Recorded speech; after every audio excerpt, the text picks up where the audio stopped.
The first time I realized something was deeply wrong, it wasn't because of missing paperwork or an angry phone call.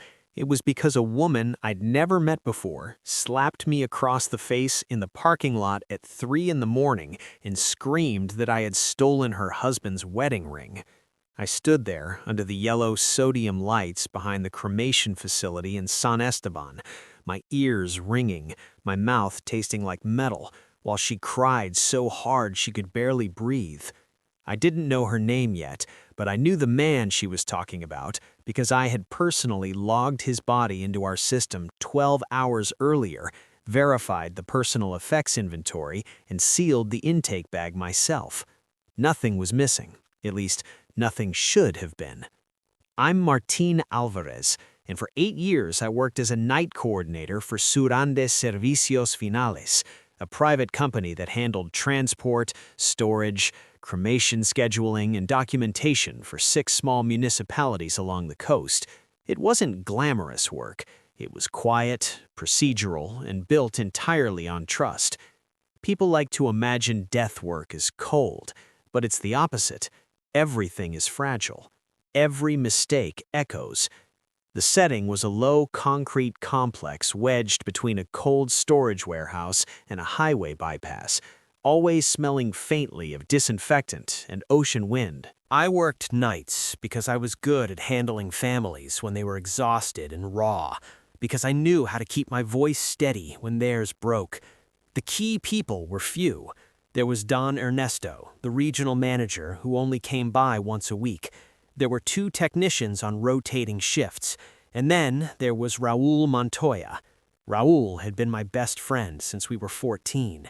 We grew up 2 streets apart, shared our first beers on the same beach, covered for each other when we screwed up. When his marriage collapsed and he needed work, I was the one who told Ernesto he could drive transfers at night. I trusted him without thinking. That was my first mistake. Standing in that parking lot, the woman still sobbing, I felt confusion before anger. My mind went straight to process. Inventory sheets, camera logs, timestamps. I tried to calm her, asked her to come inside, promised we would review everything. She looked at me like I was filth and said Raúl had already explained it all to her earlier that evening. That was the first time my stomach dropped. According to her, Raúl had told her that delays in paperwork sometimes caused items to be temporarily misplaced, but that for a fee, he could make sure nothing else went wrong. She hadn't paid, and now the ring was gone. I felt something cold spread through my chest. Not rage yet, but the realization that my name was being used as cover. Inside, I pulled the logs. The intake video showed the ring clearly. The storage camera showed nothing out of place. The only gap was the transport window, the 30 minutes when Raúl was alone with the body. When I confronted him later that night, quietly, away from the cameras, he didn't deny it. He smiled at me like I was naive. He said I worried too much, that families expected these things, that everyone did it a little, and that I should relax because he was careful. What stunned me wasn't the theft, it was how casually he talked about it, how he assumed I'd understand, how he reminded me that my signature was on every form. I went home after my shift and sat in the dark kitchen until sunrise, replaying every favor I'd done for him, every schedule I'd adjusted, every corner I'd cut to help him settle in. By the end of the week, the complaints multiplied. Always indirect, always whispered, and always somehow tied back to administrative oversight. Then Ernesto called me into his office and asked why families were saying my department was disorganized and insensitive. Raúl sat there too, silent, concerned, supportive, letting me talk myself in circles while he nodded. I felt betrayed in a way that was almost physical, like something had been torn loose inside me. The injustice wasn't just that he was stealing, it was that he was using grief as leverage and using me as a shield. I told myself, for a few days, that I could fix it quietly, that I could make him stop, that loyalty still meant something. That illusion died the night I was formally suspended pending investigation, while Raúl drove me home because my access badge had been deactivated. He told me not to worry, that he'd handle things. And as he spoke, I saw it clearly for the first time. He wasn't afraid of consequences because he believed I would take them for him. Sitting alone afterward, suspended, ashamed, my phone full of unanswered messages from families who now thought I was a thief, I understood something with absolute certainty. This wasn't a misunderstanding. This wasn't a problem to solve. Raúl had chosen his path, and he had chosen me as collateral. In that moment, staring at my own reflection in the dark window, I accepted that there was no version of this where I walked away clean without fighting back. Revenge wasn't an impulse. It was the only remaining option. Suspension gives you too much time and no structure, which is a dangerous combination when your mind keeps circling the same thoughts. For the first few days, I told myself I was only going to clear my name. I repeated that like a mantra while pacing my apartment, while reheating coffee I never drank, while opening and closing the same email drafts to Ernesto that I never sent.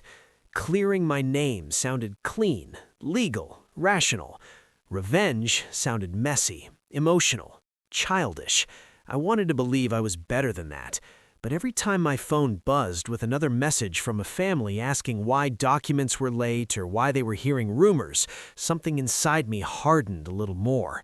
Raúl didn't just betray me professionally, he poisoned the one thing I had built my identity around, being reliable when people were at their weakest.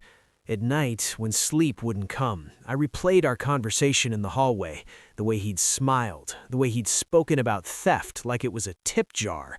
I asked myself if I'd missed signs before. Of course I had. I'd ignored the extra cash he always seemed to have, the thank you envelopes he joked about, the way families sometimes looked at him with confusion instead of gratitude. Admitting that felt like admitting guilt, and that scared me. If I had been careless enough to let this happen, maybe I deserved to fall with him. That thought made my chest tighten. It was easier to be angry than to sit with that doubt. The first real obstacle was fear. Not fear of Raúl, but fear of how small my leverage actually was. He was still inside the system. I wasn't. My access was gone. My badge was dead. Cameras, logs, storage rooms, all of it was out of reach. Any move I made could look like retaliation from a suspended employee. One wrong step and I'd confirm the story he was already telling. That realization slowed me down. It forced me to think in smaller increments, less like a confrontation and more like a long walk across unstable ground. I started by writing everything down. Not emotionally, not as a diary, but as timelines. Dates, names, shifts, vehicles, storage IDs, complaint summaries. I reconstructed weeks from memory, checking them against the few screenshots I'd saved on my phone before my access was cut. It felt obsessive, but it grounded me. Patterns emerged. Complaints clustered around Raúl's routes. Delays happened after his conversations with families, not before. The amounts he hinted at were always just below what would trigger formal receipts. Seeing it laid out that way gave me a strange mix of relief and dread. Relief that I wasn't imagining it. Dread because the scope was bigger than I'd thought. I wrestled with the idea of going straight to the authorities more than once. It would have been the cleanest path, at least on paper. But every time I imagined it, I saw Raúl leaning back in his chair, telling them I was bitter, suspended, trying to save myself.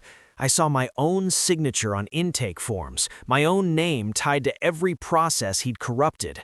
Reporting him immediately wouldn't be justice, it would be a gamble, and I wasn't ready to stake everything on a single throw. That internal conflict ate at me.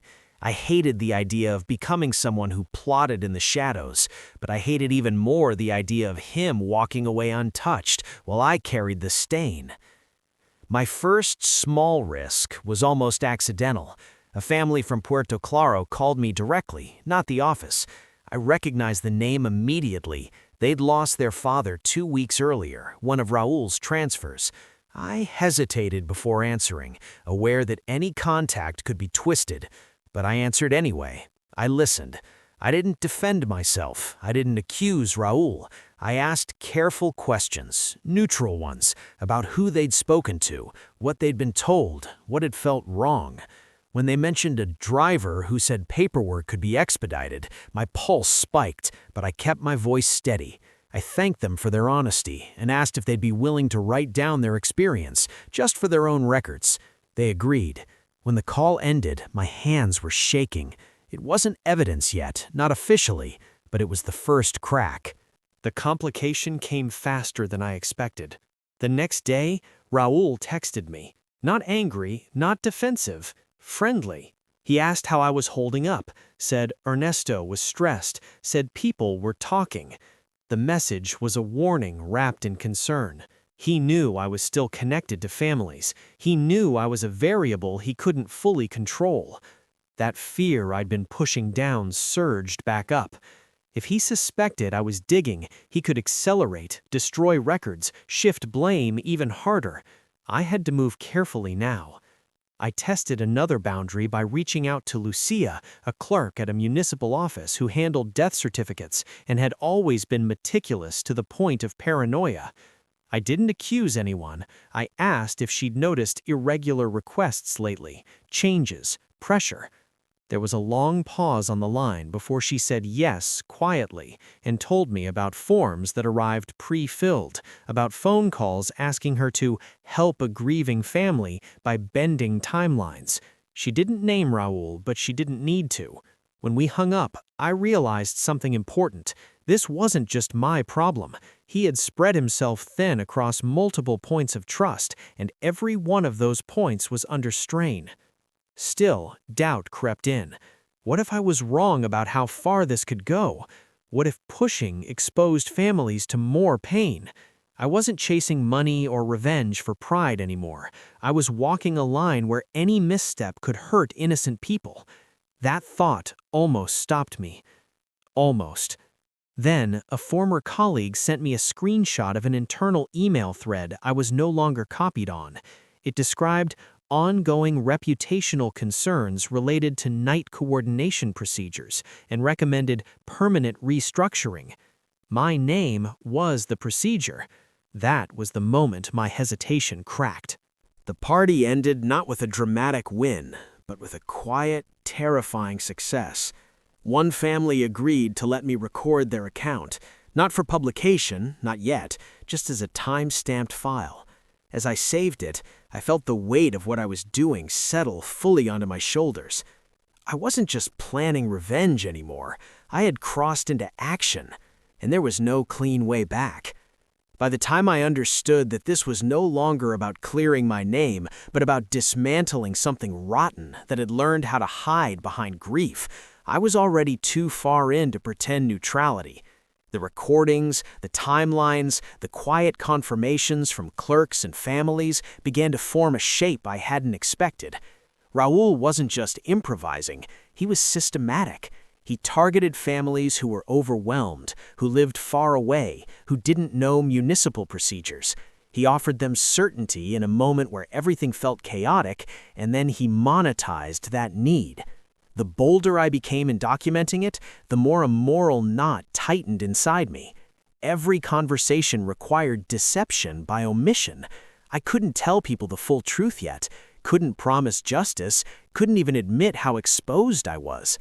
I was asking grieving families to trust someone who had already failed them by proximity. That contradiction gnawed at me constantly. The escalation began when I decided to observe instead of just collect. A former coworker, Andres, still worked night intake 2 days a week. He owed me nothing, but when I asked if I could sit with him during a shift just to keep my head straight, he agreed. I stayed out of restricted areas, drank bad vending machine coffee, watched the monitors I wasn't supposed to watch anymore. What I saw wasn't theft in the obvious sense, it was subtler. Raúl never rushed, he lingered, he talked, he isolated people from their relatives under the guise of privacy. He planted doubt about timelines and hinted at problems that didn't exist. Watching it happen in real time made my stomach churn. I wasn't watching a crime, I was watching manipulation. The unexpected consequence was how visible my presence became. Word travels fast in small operations. By the second night, Raúl knew I'd been there. He didn't confront me directly. Instead, he changed tactics. Complaints stopped. Payments stopped. On the surface, it looked like he'd cleaned up. Internally, it felt like he was daring me to act without fresh evidence. That shift forced a dilemma I'd been avoiding. If he stopped because he was scared, I'd succeeded in a way that would never be provable, and my suspension would quietly turn into termination with no resolution. If he was waiting, then whatever he was planning next would be worse. The twist came from a source I hadn't considered, my sister. She worked in the municipal archive, a job she'd always described as boring and safe. One evening, she showed up at my apartment unannounced, tense, asking me what I'd done. Someone had requested expedited access to archived cremation certificates tied to my shifts. The request cited internal compliance review, and my name was all over it. That was when I understood Raúl's real move. He wasn't trying to hide anymore. He was trying to build a case that I had falsified records first, that any irregularities were corrections. He was retroactively rewriting history. The psychological pressure of that realization was crushing. I barely slept. Every document I'd touched felt radioactive. I faced a choice then that still wakes me up some nights. I could leak what I had anonymously to the press and watch the system burn indiscriminately, or I could step fully into the open and risk being destroyed alongside him. Neither option felt just. The press would sensationalize it, reduce families to headlines. Going public would expose my sister, Andres, anyone who'd helped me quietly. I chose a third path that terrified me more than either. I requested a formal meeting with Ernesto, not to accuse Raúl directly, but to request reinstated access for the purpose of self-review. I presented myself as cooperative, anxious, eager to fix whatever I'd broken. It was humiliating, and it worked, just enough. I was granted limited access under supervision. Being back inside was like walking into a building that had been rearranged while I was gone. Procedures had changed, logs were duplicated. Raúl smiled at me with something like respect now, like he recognized a worthy opponent. That smile made me want to quit. Instead, I focused. With access restored, I noticed something I'd missed before: inconsistencies between physical storage times and municipal timestamps that only appeared on nights Raúl drove alone. It wasn't proof of theft, but it was proof of unauthorized intervention. The risk was enormous. If I misinterpreted it, I'd hand him exactly what he wanted. The moral dilemma peaked when a family asked me directly if Raúl had lied to them. I could have told them yes.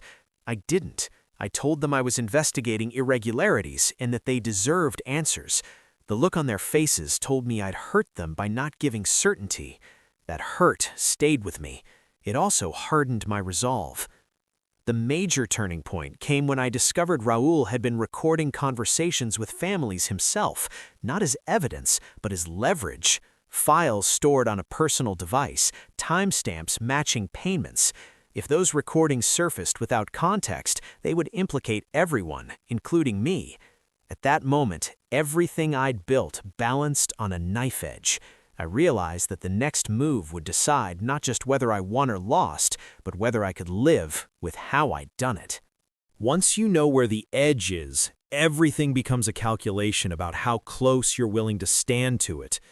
My plan stopped being about exposing Raúl in theory and became about forcing him into a position where he would expose himself without realizing it. I understood something essential now. If I accused him, he would deny. If I cornered him with documents, he would claim manipulation. But if I made him believe he was winning, if I let him think I was desperate enough to trade silence for survival, he would do the rest for me.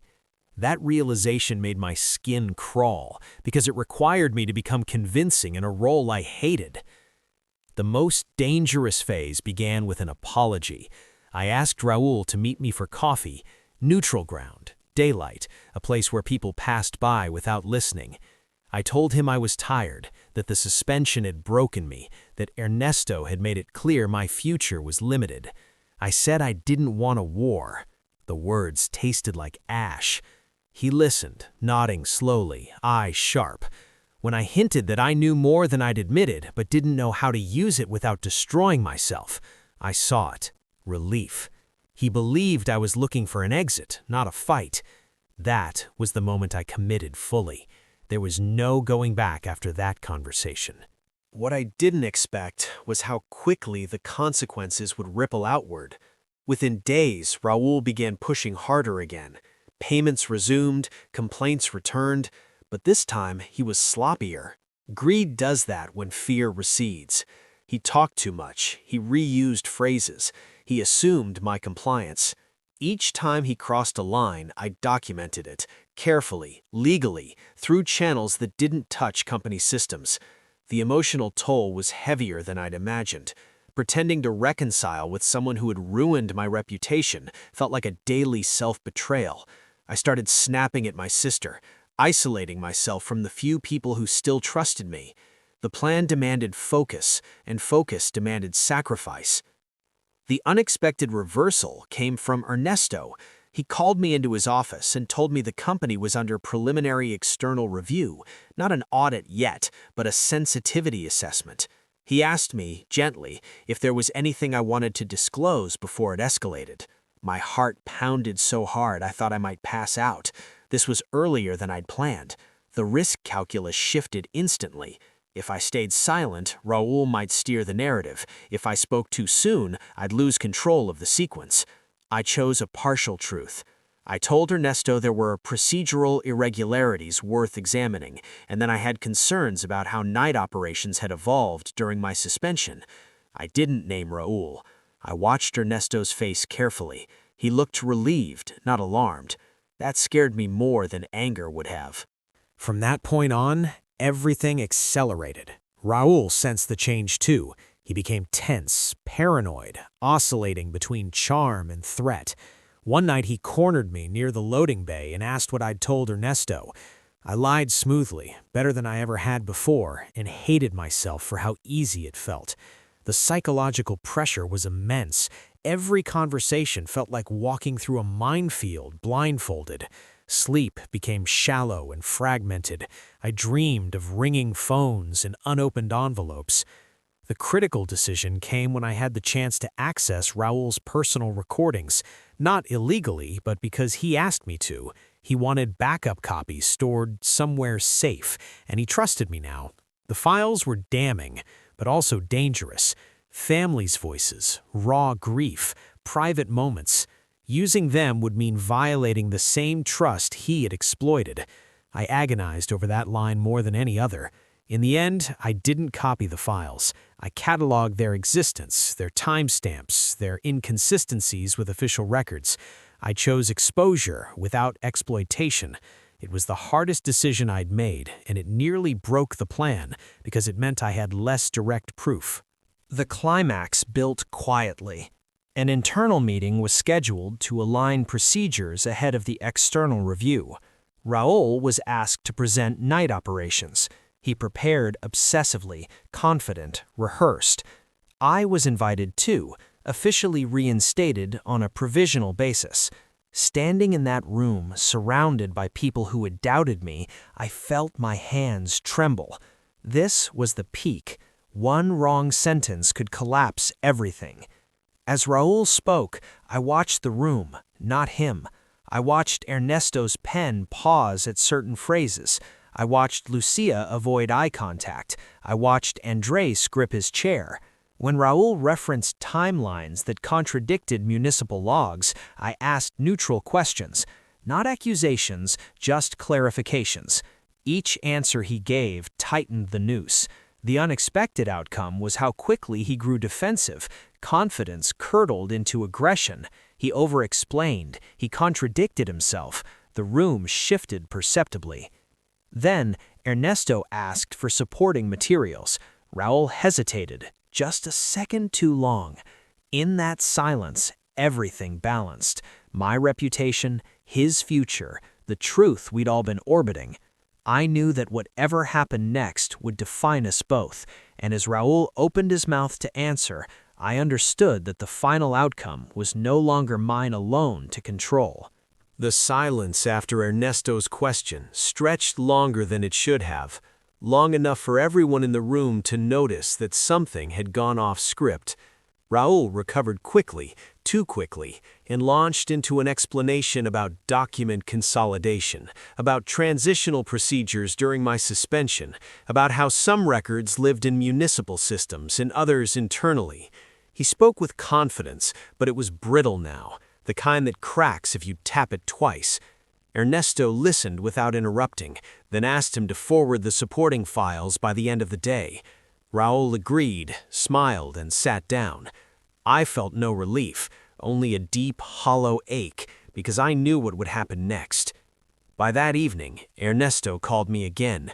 His voice was different, stripped of managerial cushioning.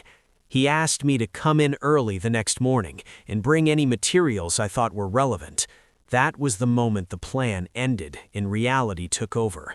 I slept maybe an hour, staring at the ceiling, replaying every step, wondering if I had gone too far or not far enough. I thought about the families whose voices were still caught inside recordings that might never be played, about my sister's anxious face, about the version of myself from a year earlier who believed loyalty was protection.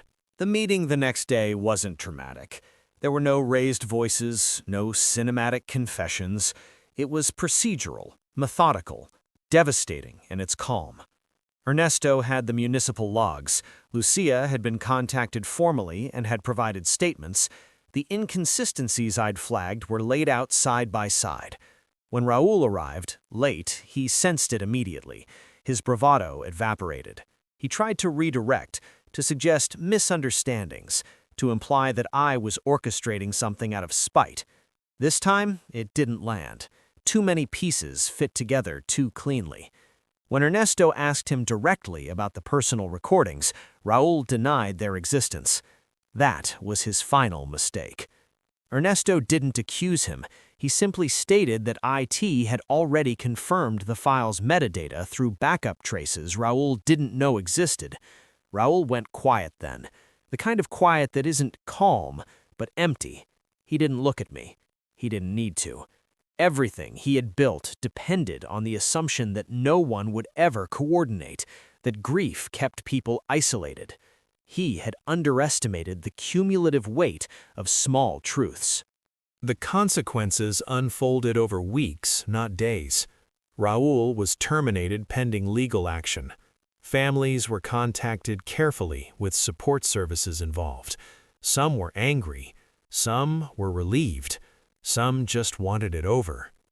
The company issued statements that said little and meant less. I was formally cleared, reinstated, and offered a different role, one with daylight hours and oversight responsibilities. On paper, it was a win. In reality, it felt like stepping into the aftermath of a fire. Everything familiar was still there, but altered. The emotional fallout was heavier than I'd expected. I didn't feel triumphant. I felt tired, hollowed out by months of vigilance and restraint. People treated me differently now, with caution, with respect tinged by unease. I had proven something, but I had also revealed how fragile the system was. My sister hugged me and cried, then admitted how scared she'd been that I would disappear into this fight and never come back. Andres asked for a transfer.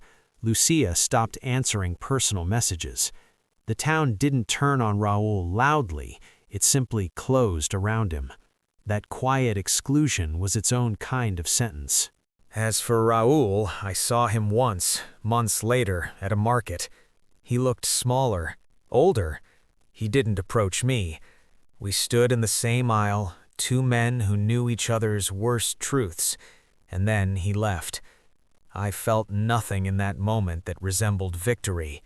What I felt was a strange, sober clarity. Revenge hadn't restored what I lost. It had ended something toxic, necessary, but it hadn't given me back innocence or trust. The final realization came slowly, not as an epiphany, but as a settling.